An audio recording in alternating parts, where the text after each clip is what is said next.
Hello everyone, my name is Christine May Paloma J. Batulan and this is the continuation of our report. 12.1 Treatment, Aims, and Methods in Different Phases of the Schizophrenia Illness. Pre-illness prodrome aims to prevention of translation into full psychosis. Treatment method is CBT for early signs and prevention of symptoms escalation. Treatment method CBT for early signs focuses on helping the person recognize subtle changes into thoughts or behavior. Acute episode aim to speed up recovery from psychotic episode. Treatment method CBT target distressing belief, for example, paranoia or delusions. In coping training teaches strategies to manage hallucinations and reduce emotional arousal. Partially remitted residual symptoms aim to reduce remaining symptoms and improve functioning. Treatment method CBT refines belief and thoughts pattern that maintain symptoms. Coping training build skills to handle lingering issues, for example, voices, anxiety. Self-esteem enhancement addresses negative self-beliefs and contribute to ongoing distress. Remission aim to prevent future relapses and maintain wellness. Treatment method CBT for staying well helps recognize personal warning signs and strengthens healthy routines. Family intervention educates the family to reduce stress and improve support at home. Last is relapse syndrome. Aims to stop relapse before it becomes full-blown. Treatment method early signs identification. The person and therapist work together to spot early warning signs. Relapse prevention. Rapid response strategies are activated to avoid full relapse. Table 2.2 Associated features of schizophrenia. Features that need to be assessed and considered as potential difficulties in the psychological treatment of schizophrenia. Psychological. These are internal, cognitive, emotional, and behavioral challenges that directly affect how a person with schizophrenia thinks, feels, and responds. Disrupted or slow thought process. Difficult thinking clear or quickly, which may impair therapy engagement. Difficulty discriminating signal from noise. Struggle to tell what is real or relevant, especially in noisy or overwhelming environment. Restricted attention. Trouble focusing on tasks or conversations, making therapy and everyday functioning difficult. Hypersensitivity to social interactions.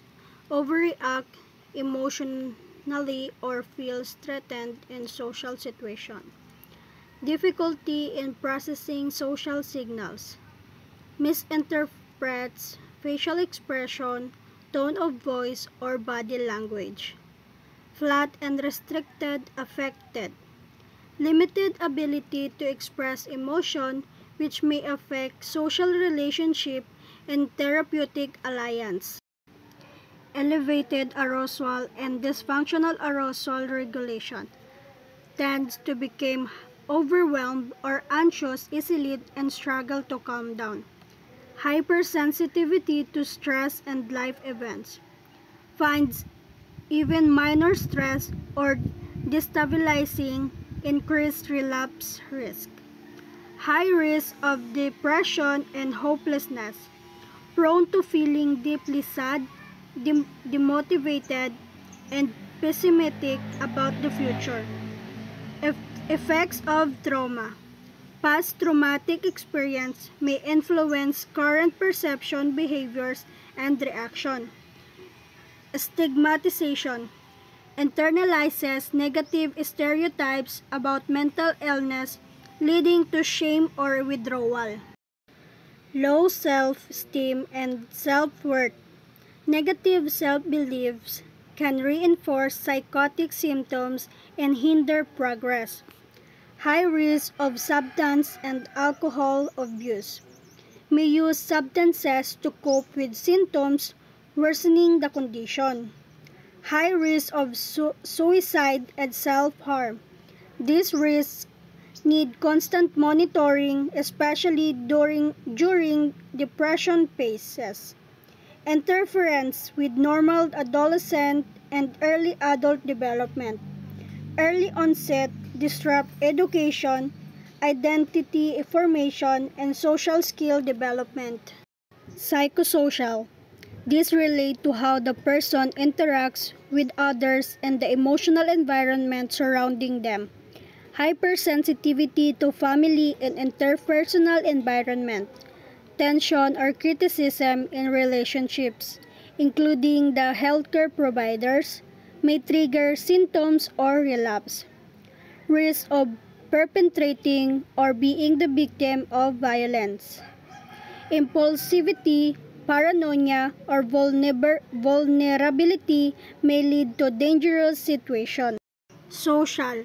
These concern broader social and economic factors affecting the person's quality of life and ability to function. Conditions of social deprivation. Living in poor and disadvantaged area can increase stress and limited support. Poor housing, unstable or unsafe living condition can harm recovery. Downward social drift. Illness leads to a declined social status, for example, dropping out of school or losing jobs. Unemployment and difficult in competing in the job market. Cognitive and social impairments make it hard to find or keep a job. Restricted social network. Few friends or community ties lead to isolation and less support. Psychiatric career and interfering with others' resources. Long-term psychiatric involvement may limit access to non-mental health support services, for example, education, housing, and employment. The context of therapy. By the time a patient is referred for cognitive behavioral therapy for psychosis, CBTP, they are typically under a multidisciplinary mental health team, receiving antipsychotic medication and case management. Initial diagnosis often comes from general practitioners or emergency departments, and therapy can be delivered across varied healthcare settings like clinics, hospitals, and community centers, or at home, with flexibility enhancing patient engagement. When someone starts CBT for psychosis, they are usually already being cared for by a mental health team. This team may include psychiatrists, nurses, and social workers, and the patient is likely already taking medication and getting other support. The diagnosis often starts with a doctor or emergency room. Therapy can happen in many places, not just hospitals, like clinics or even at home. Being flexible about where therapy happens can help patients feel more comfortable and willing to participate. CBTP is generally conducted over about 20 sessions, either intensively over 3 months or less intensively over 9 months. Some patients benefit from ongoing or booster sessions. Therapy should be tailored to individual clinical need and remain collaborative, recognizing the CBTP support coping rather than curing schizophrenia.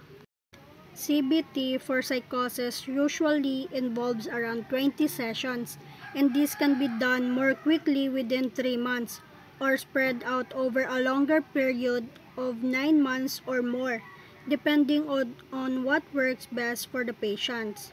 Some people might need extra sessions later on, called booster sessions to help them stay on track.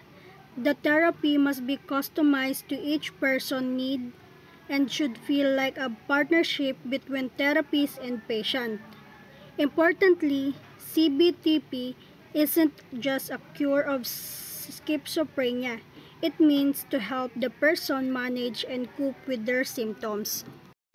Patients often present with co-occurring issues like anxiety, depression, or suicidal ideation, which may need to be addressed before focusing on psychotic symptoms. While CBTP is typically individual or group formats can also be used, offering peer learning and modest benefits. Through these gains may diminish over time. People with schizophrenia often also struggles with other mental health problems like anxiety, depression, or even suicidal thoughts. This issue might need attention before the therapy can fully focus on the psychotic symptoms like hallucinations or delusions. While CBTP is usually done one-on-one, sometimes it's done in group where people can learn from each other. Group therapy can help, but its positive effect might not last as long as individual therapy. Family interventions, which have been shown to reduce relapse and improve outcomes, can be used alongside CBTP. This may be especially helpful in managing co-occurring conditions and improving the home environment, though not all patients have family support available. Family therapy working with the patient's family can be used together with CBTP to reduce the risk of relapse and help the person do better overall.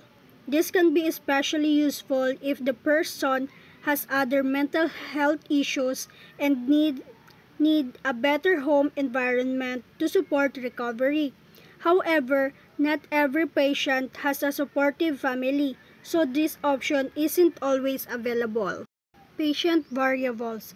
These refer to the individual differences in how patients respond to medication and therapy, which can affect how CBT is planned and delivered. 20 to 45 are resistant to medication. A significant number of people with schizophrenia don't respond well to antipsychotic medication. This group is often target for CBTP to help manage symptoms that meds don't relieve. 5 to 10% do not benefit at all. A small group doesn't respond to any kind of treatment, medication, or therapy, making them especially challenging to support. Terms like treatment resistance, incomplete recovery, treatment intolerance, these labels describe people whose symptoms persist despite standard treatment. This means CBT must be adapted to their specific challenges. For instance, focusing more on coping and quality of life than symptom elimination. Tailor CBT based on response predictors. Therapists must customize CBT based on views about who is more likely to benefit. For example, focusing on motivation, cognitive ability, and insight. Factors associated with better CBT outcomes. These are patient characteristics that make successful CBT more likely. Understanding this can help therapists prioritize who may benefit most and how to support those who need extra help. Younger age and shorter illness duration. People who are younger or recently diagnosed tend to do better with CBT. Early intervention is the key. Good coping skills before therapy. Patients who already have some coping mechanisms, for example, managing stress or symptoms. Managing stress or symptoms tend to adapt better to CBT strategies. Better insight. Patients who understand they have a mental health condition and can reflect on their symptoms are more likely to benefit from CBT, which relies on self-awareness and reflections. Less severe symptoms before treatment. Milder symptoms severity can make therapy more effective, possible because the person can engage better in sessions. Higher functioning and higher education, cognitively and those with more. People who function well socially or education may be better able to use the cognitive and reflective elements of CBT. Receptiveness to contradiction. CBT often challenges distorted or delusional beliefs. Patients who are open to having their views questioned or re-evaluated are more likely to benefit. Factors associated with poor outcomes. These are characteristics that make CBT for psychosis less effective. They don't mean therapy won't work, but they can present challenges that require extra attention. Affective flattening. Limited emotional expression, making it hard to connect in therapy or show emotion. Alogia or cognitive poverty. Reduced speech and thought output, which may limit discussion and engagement in CBT. Longer illness duration. People who have schizophrenia for a long time may have entrenched symptoms or habits that are harder to change. Cognitive deficits. Problems with memory, attention, or problem solving can interfere with CBT tasks such as identifying thought patterns or applying coping techniques.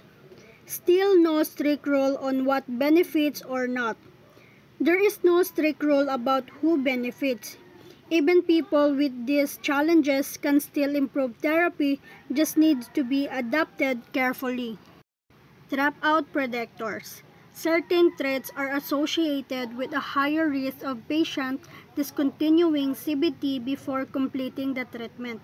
Male, single, unemployed, low education. This may be linked to lower engagement, poorer support systems, or fewer structured routines.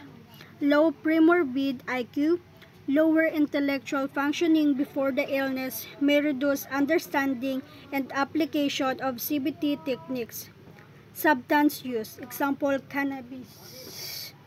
Drug use can interfere with concentration, motivation, and therapy goals, making it harder to commit to session. Lack of family involvement. Without a family support, patients may feel isolated or unmotivated and may not have reminders or help getting to the therapy. Symptoms in dropouts. Patients who drop out of CBT for psychosis often have hallucination, delusions, paranoia, depression. Hallucinations, hearing voices or seeing things others don't. Delusions, strong false belief, for example, being watched or persecuted. Paranoia, distrust of others, including the therapist. Depression, low mood, hopelessness, or lack of energy. Main reason for dropping out. The core reason may patient discontinue CBT is either belief that the therapy is not helpful or necessary. Implication for CBT. To prevent dropout and improve outcome, therapy must first use an individual approach, address motivation, insight, and support system, recognize predictors to improve engagement and outcome. Therapy's variables. Effective CBT for psychosis, CBTP, requires therapies with strong training, experience, competency, and supervision. While healthcare system may prefer to assign minimally qualified clinicians for cost reason. This is problematic due to the complexity of treating psychosis and common comorbidities, for example, anxiety, PTSD, depression, and addiction. Effective CBT for psychosis requires therapy who are well trained, experienced, and properly supervised because treating psychosis is complex. Using underqualified therapies to cut costs can lead to poor outcomes, as they may lack the skills to manage symptoms like delusions, hallucination, and comorbid conditions. Successful outcomes are more likely with therapies who are well trained and experienced in CBT, spend most of their time delivering CBTP, receive regular supervision, can manage complex and verified clinical presentation, possess strong interpersonal skills to engage and maintain patient involvement. Success CBT for psychosis is more likely when the therapist is highly trained, experienced, and regularly supervised. Therapists should be skilled in handling complex symptoms and have strong interpersonal abilities to build to trust and keep patient engaged in therapy. The procedure of CBT, the Manchester model.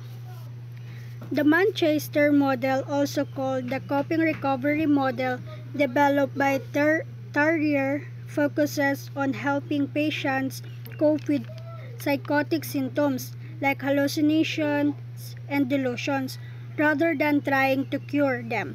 It's based on the recovery approach, which treats psychosis as long-term condition that people can learn to manage, similar to how someone might live with diabetes or asthma. Therapies support patients in adjusting their goals, lifestyle, and mental health, especially if they're also dealing with anxiety or depression. The model sees psychosis as caused by a mix of internal factors like genetics, brain chemistry, or rigid thinking, and the external factors like stress from relationships or overwhelming environment. Treatment helps patients understand and cope with these both. Internal factors. These are vulnerabilities within the individual which can be biological factors. This may be genetic or acquired, example changes in brain chemistry, structure or function. Psychological factors, these include cognitive deficits, example poor memory, attention. Maladaptive attitudes, example rigid beliefs, overly negative thinking. These internal vulnerabilities increase emotional arousal and make the person more likely to interpret experiences in distorted or biased ways. External factors. These are environmental stressors such as family conflict, unemployment, trauma, overwhelming social environment. Greater exposure to these stressors increases the risk of triggering a psychotic episode, especially in individuals with strong internal vulnerabilities. Mediating pathway, the core mechanism. The interaction between internal and external factors affect two core psychological processes, arousal and arousal regulation dysfunction. The person has difficulty managing emotional reaction like stress, fear, or excitement. They may become overwhelmed or overstimulated. Information processing dysfunction. The person has trouble interpreting information accurately. They may misperceive events, people, or their own thoughts. Example, thinking others are talking about them or hearing voices. This disruption lead to psychotic experiences. Psychotic experiences, this is where positive symptoms appear, such as hallucinations, seeing or hearing things that aren't there. Delusions, strongly held false belief. Example, being watched, controlled, or persecuted. These symptoms arise when the person cannot regulate their emotional arousal and misinterprets stimuli due to cognitive biases and information processing issue. Appraisal of symptoms. The individual evaluates their experiences, called primary and secondary appraisal. Primary, what is happening to me? Secondary, what does this mean for me? If their understanding of the experiences is distorted, they may feel threatened, fearful, or confused. This reinforces the psychotic symptoms and increase emotional distress. Short-term consequences. The immediate effect include emotional, behavioral, cognitive, coping. In emotional is anxiety, fear, anger. Behavioral, withdrawal, aggression, avoidance. Cognitive is confusion, intrusive thoughts. While coping naman used for maladaptive strategy, for example, substance use, denial, or isolation. Long-term consequences. If the psychotic experience and appraisal are not addressed, this leads to chronic difficulties such as social withdrawal and isolation, low opportunity for positive experiences or low reinforcement, functional disability means difficulty with work, relationship, and stigma, which internal and external. These outcomes reduce quality of life and worsen the illness course. Assessment. The clinician's role is to assess and formulate the causes and influence behind the patient's psychotic symptoms. Standardized assessment tool can be very helpful. One recommended tool is the Psychotic Symptom Rating Scale or assessment. The clinician role is to assess and formulate the causes and influence behind the patient's psychotic symptoms. Standardized assessment tools can be very helpful. One recommended tool is the Psychotic Symptoms Scale, which evaluates the complex, multidimensional nature of the positive symptoms like hallucination and delusion. Psychotic Symptoms Rating Scale, a standardized tool that helps measure the severity and complexity of symptoms like hallucination and delusions. It captures various dimensions of these symptoms, such as frequency, distress, intensity, and level of control the person feels. Antecedent and Coping Interview or ACI, a semi-structured interview used to explore how the patient's symptoms appear and how they cope. To understand how symptoms vary between individuals, clinicians use a semi-structured interview called the antecedent and coping interview like ACI. This explores the nature and variation of the patient's psychotic symptoms. What exactly the patient experiences. Example, voices and beliefs. Beliefs about the symptoms, what the patient thinks these symptoms means. Emotional reaction linked to each symptoms. How symptoms make the patient feel, for example, scared or angry. Trigger and context for symptoms. When and where symptoms happens. Consequences of symptoms on behavioral and beliefs, how the symptoms affect the patient thoughts and behavior. The coping strategy the patient chooses, what the patient does to deal with the symptoms. Experience, belief, action, confirmation, or EBAC cycle. This model describes how psychotic beliefs like delusion are formed and maintained. Experience. The person has a strange or distressing experience. Example, hearing a voices, feeling watched. Belief. They form a belief to explain it. For example, I being followed. Action. They act based on that belief. For example, avoiding people, checking windows. Confirmation. Their action lead to outcomes that seem to confirm the belief. For example, no one saw me, I must be hiding well. This cycle reinforced the belief, making it stronger over time. Therapy used this model to break the cycle, often by gently challenging the beliefs or introducing alternative interprets. Attention. Coptages. When the clinician has constructed a comprehensive picture of the patient's psychotic experience, she can discuss this with the patient and present the rationale for the CBTP. may well be patients who are completely convinced of the truth of their delusional thoughts and will not accept any alternative view, in which case coping with distress should be advanced as suitable goal. Purpose of the intervention: after the therapist has completed a detailed assessment of the patient's psychotic symptoms, they share the understanding formulation with the patient, explain the purpose of CBTP, which is often to help the patient manage the stress rather than to eliminate the symptoms altogether. For the patient who struggle, believe in their delusions, and are unwilling to question them, the therapist shifts the focus to coping with emotional distress rather than challenging belief directly. The characteristic of CBTP and coping training are they are based on an individual assessment or formulation. They emphasize a normal and general process of dealing with adversity. They emphasize that this is a part of the recovery process.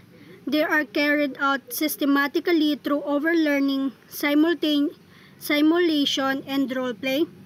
They are additive in the different strategies can be added together in a sequence that processes to in a vivo implement. Every intervention is tailored to the patient's unique symptoms, belief, emotion, and coping style. Therapy is framed as part of a normal human process of dealing with stress or adversity. This reduces stigma and makes the patient feel understood. The goal is not to cure the illness, but to support the person's recovery journey, helping them regain control, reduce stress, and improve quality of life. Techniques like overlearning, repeated practice, simulation, imagining scenarios, and role-play are used to teach and reinforce skills. Strategies are additive, simple. Coping techniques are taught first, then gradually combined and applied in real-life situations called in vivo implementation. They are based on providing a new response set that will be a method of coping with an ongoing problem rather than being curative. CBTP does not try to cure schizophrenia. Instead, it gives the patient new ways to respond to ongoing symptoms like hallucination or delusion, so they become less distressing and disruptive. Cognitive coping skills are learned through a process of external verbalization that is slowly diminished until the required procedure is internalized as though under internal control. Patients first learn to talk through coping steps out loud, external verbalization. Over time, they internalize this process, eventually managing symptoms in their thoughts without needing to say that things out loud. This helps them take mental control over their reaction. They enhance executive function. Executive function includes skills like planning, focusing, problem solving, self-regulation. CBTP helps strengthen these skills, which are often weakened in people with schizophrenia. The learning of cognitive and behavioral coping skills developed through a process of graded practice or rehearsal. Patients practice coping skills step by step, starting with easy tasks and slowly moving to harder ones. This gradually exposure builds confidence and skill over time. They provide opportunities for reappraisal and reattributes. CBTP helps patients rethink or interpret their symptoms. For example, instead of believing a voice is from the devil, they might have come to see it as a symptoms of stress or illness. These new interpretations reduce fear, confusion, and helplessness. Attention switching. a process whereby patients actively change the focus of their attention from one subject or experience to another. Attention switching involves inhibiting an ongoing response and initiating an alternative. Attention switching this involves deliberately shifting focus from one thought, sensations, or experience to another. The patient learn to stop focusing on distressing symptoms like a voice or paranoid thoughts, and instead focus on something neutral or positive, such as in task, a conversation, or an image. It requires two actions. Inhibit the current focus, example, stop listening to the voice, and initiate a new focus, example, start reading or listening to music. Next is attention narrowing, a technique where patients limit the range and content of their attention to manage overwhelming stimuli. Attention narrowing, this technique teaches a patient to intentionally limit what they focus on, especially when they feel overwhelmed by too much sensor input or thoughts, instead of taking in everything at once, which can be stressful or confusing. The patient focuses only on one manageable thing like breathing, a quiet sound, or a small talk. And that's all. Thank you for listening.